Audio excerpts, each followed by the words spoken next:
तो मध्य प्रदेश में बीजेपी तो जीत गई, लेकिन मामा सीएम की रेस हार गए। वैसे एमपी में चुनाव जीतने के बाद बड़ी तेज चर्चा हो रही थी कि 2024 के आम चुनाव के पहले बीजेपी रिस्क नहीं लेगी और सीएम का तोहफा शिवराज को मिलेगा। तो अब सवाल यह है कि ऐसा हुआ क्यों नहीं। 64 साल के शिवराज सिंह चौहान जमीन से जुड़े नेता माने जाते हैं, जिन्होंने छात्र राजनीति से लेकर सीएम तक का सफर तय किया है।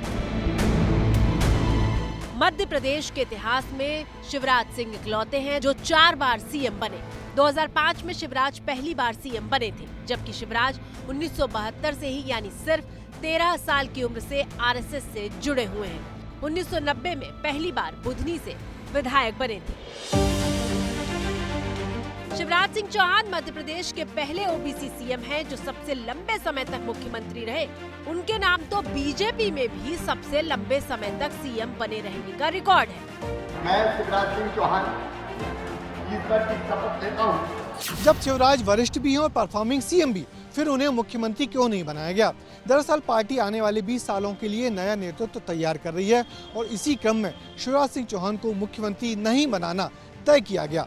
इस चुनाव में उन्होंने बहुत मेहनत की, लेकिन भारतीय जनता पार्टी अब इन तीनों राज्यों में, मध्य प्रदेश, छत्तीसगढ़ और राजस्थान में, एक नेतृत्व देना चाहती थी।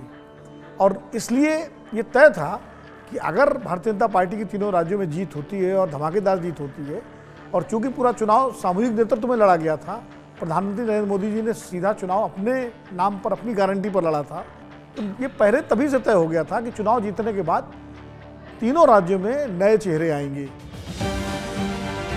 बीजेपी अपने इस बदलाव की पिक्चर को कंप्लीट करने के लिए मोहन यादव को सामने लेकर आई। डॉक्टर मोहन यादव ओबीसी बिरादरी से आते हैं, जिस बिरादरी से शिवराज सिंह आते हैं, यानी बीजेपी ने मोहन यादव को कमान देकर जाति के समीकरण तो साध लिए।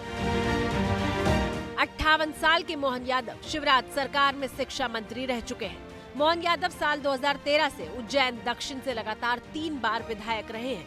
मोहन यादव एमपी में हिंदुत्व का चेहरा माने जाते हैं। जानकारों की माने तो बीजेपी ने एक तीर से कई निशाने कर दिए हैं। आने वाले दिनों में लोकसभा चुनाव हैं और मोहन यादव को मुख्यमंत्री बनाकर 3 राज्यों पर इसका सीधा असर देखने को मिलेगा।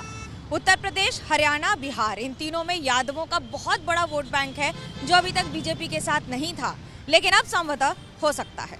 एक तो उनका भाग्य था, वो जो यादव जाति में पैदा हुए, तो यादव जाति में पैदा होना ही उनका भाग्य बन गया। क्योंकि भाजपा एक मध्य प्रदेश में एक यादव नेता को आगे करके उत्तर प्रदेश और बिहार में जो पिछड़े वर्गों में जो यादव वर्चस्व है उसमें सेंध लगाना चाहती है। क्योंकि बिहार में तेजस्वी यादव सबसे बड़े नेता हैं यादवों के, उत्तर प्रदेश में अखिलेश यादव सबसे बड़े नेता हैं यादवों के। ऐसे में मोहन यादव को एक मुख्यमंत्री बना करके भाजपा ये संदेश देना चाहती है कि हमने एक साधारण यादव परिवार में जन्मे व्यक्ति को मुख्यमंत्री बनाया है।